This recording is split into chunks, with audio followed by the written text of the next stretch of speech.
Hey everyone, welcome back to Shaun Stevenson Books. I'm Shaun Stevenson, author of the Throne series. And today, oh no, this moment had to come.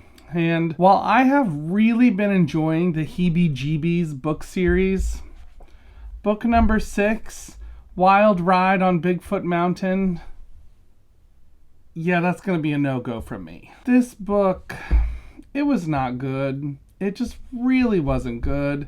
And I was so disappointed because I will say Heebie Jeebies is a Christian Goosebumps ripoff series. So in the 90s, you had Goosebumps at the height of its popularity. There were a lot of different spin-off series being made like Shivers and Bone Chillers and Dead Time Stories. And the Christian book market also decided to go in on this craze in their own way. And so they created 2 different series for middle grade and 1 series for YA that was really more of a Fear Street knockoff that I will talk about in another video. But today, we're talking about Heebie Jeebies. Spine Chillers was one of the middle grade series and Heebie Jeebies was the other one. Now, I knew Spine Chillers had existed before, but I actually did not know about Heebie Jeebies until last year, when I saw one of the copies of Welcome to Camp Creeps at my local used bookstore, and I thought, what is this series? It's in the Christian section. Like, what is this book? I've never even heard of this. And it came out in the late 90s, published by Broadman and Holman. So, Heebie Jeebies is, like I said, a Goosebumps knockoff series that's written in the Christian market. And so each book has been suspenseful, for sure. There is definitely ambiguity about whether or not the monsters that are featured in each book are real. It's an intriguing thing that they're doing because they're trying to stick to the Christian market, which oftentimes the Christian market doesn't go in for things like witches, vampires, zombies, etc. But these books are trying to kind of wade into those waters and find the ambiguous things that they can really write stories about. And so here we are with Wild Ride on Bigfoot Mountain, book number 6 in the Heebie Jeebies series, written by Paul Buchanan. Now, Rod Randall and Paul Buchanan are tag team writers for this series, and I think Rod Randall is the better of the two. Most of his books so far I have actually really enjoyed, while Paul Buchanan's have been good so far, but they've been a little bit weaker. Now, I will say, Paul Buchanan is the one who wrote the first book in the series, The Rat Who Ate Poodles. And that book was really well constructed from a story point of view. I remember reading that one as the first book in the series, and I thought, this is super well constructed. He's really thought this through, and I thought that was really great. This book, not so much. So, what's going on in Wild Ride on Bigfoot Mountain, and why was it so disappointing?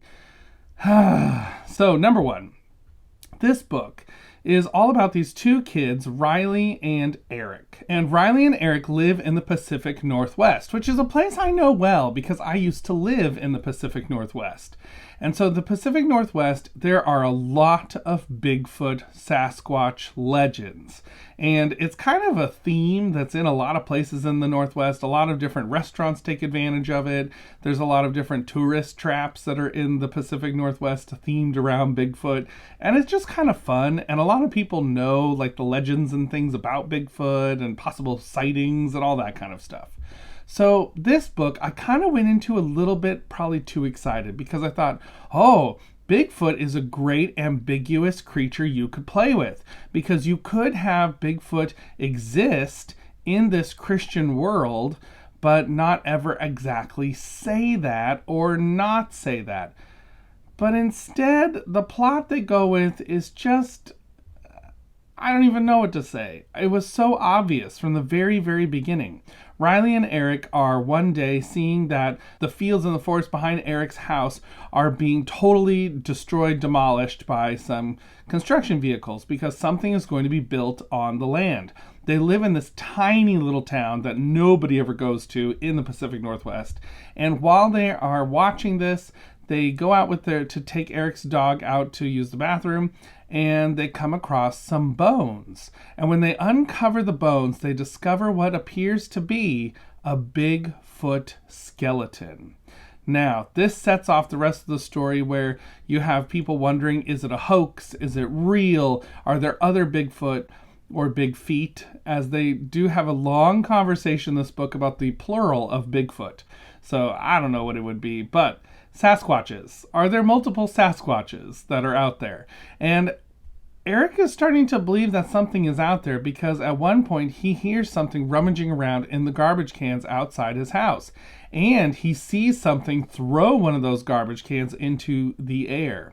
And so now he is being laughed at and he's being believed. And he has to decide, what truth is he going to live into? Is he going to go along and say that this is a hoax like everyone seems to believe? Or is he going to side with people who do believe this is a real Sasquatch and say, yeah, this is a real thing and there's something out there terrorizing in my backyard and seems to be coming towards our house? So, all that said, that is the basic storyline. And it sounds actually kind of interesting. I thought, oh, this sounds like an interesting plot. Like, I think this premise is really good.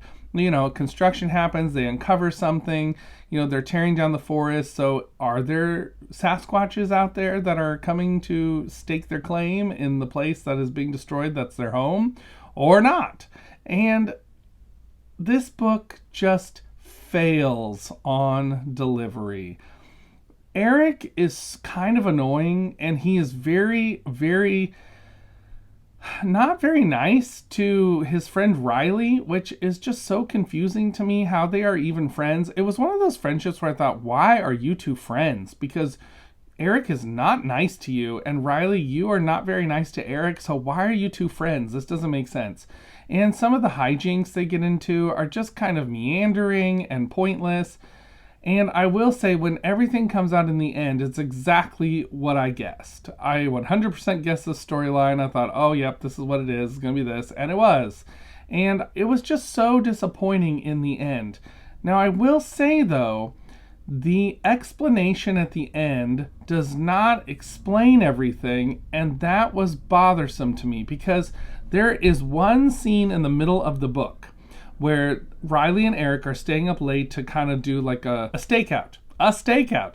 Riley and Eric are staying up late to do a stakeout to see if they can catch the Bigfoot monster coming up to the trash cans outside Eric's house, which is on the edge of the woods. So they kind of set up this whole bait and trap thing. They put a bunch of different kinds of food out there to see if they can catch the Bigfoot.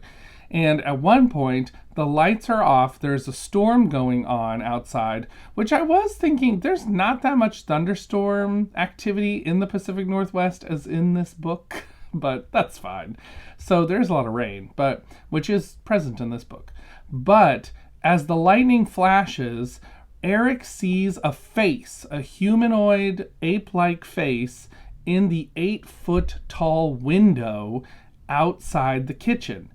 And that is never explained. I don't know. This might be kind of spoilery. So if you don't want any spoilers because you really want to read this book, skip ahead a little bit. But they never explain this. They don't even say, oh, wait, this wasn't explained by the explanation of what was going on the whole time. And there's not even like a mystery left there of, wait, what was that? Or, oh, maybe there is something out there after all. Who knows? There's just no explanation of what happens in that scene. And I was very disappointed by that. It just felt like there were a lot of dangling plot threads that were not tied up together, and that was so disappointing. Also, there's something very unbelievable that happens later on in the book at the end that I thought, that would never happen. It's just not feasibly possible. So, at the end of the day, this was a really lackluster entry, and I'm nervous because this is book number 6. And the first 5, like I said, were not that bad. They weren't like a Goosebumps book. They weren't like a Shivers book. Shivers is like a whole nother level. But they were very suspenseful, had some great plots, I thought. But for whatever reason, This one has just fallen flat on its face, and I don't know if they were running out of ideas or they just didn't know where to take the Bigfoot legend. And I think that is just very disappointing to me. At the end of the day, I gotta give Wild Ride on Bigfoot Mountain 1.5 stars. It just wasn't very good. There was too many dangling plot threads. The main characters were not likable. They were actually very annoying, which sometimes in Goosebumps books there can be characters that verge on annoying, but you're still rooting for them, and there's still a redeeming quality about them in some way that makes you sympathetic to them. These two kids, I was like, you two are just not very nice to anyone. You need to become a little nicer to each other and to the people around you, because you're just mean and obnoxious, and I don't want to read about you anymore. So, this was disappointing. It was really disappointing. So, I'm sorry if this didn't make your day a little better. It was a fun time thinking about Bigfoot legends? I don't know. There's nothing else to say about this, really. So have you ever read any of these Heebie Jeebies books? Have you read any of the other knockoff Goosebumps series? Tell me about them in the comments below. Are there any that I don't know about that I should know about? So let me know, because I would love to look for any more of these. They're just fun. I enjoy this genre very, very much. Not gonna lie at all. So that's it for now. Until next time, everybody, keep reading. Bye!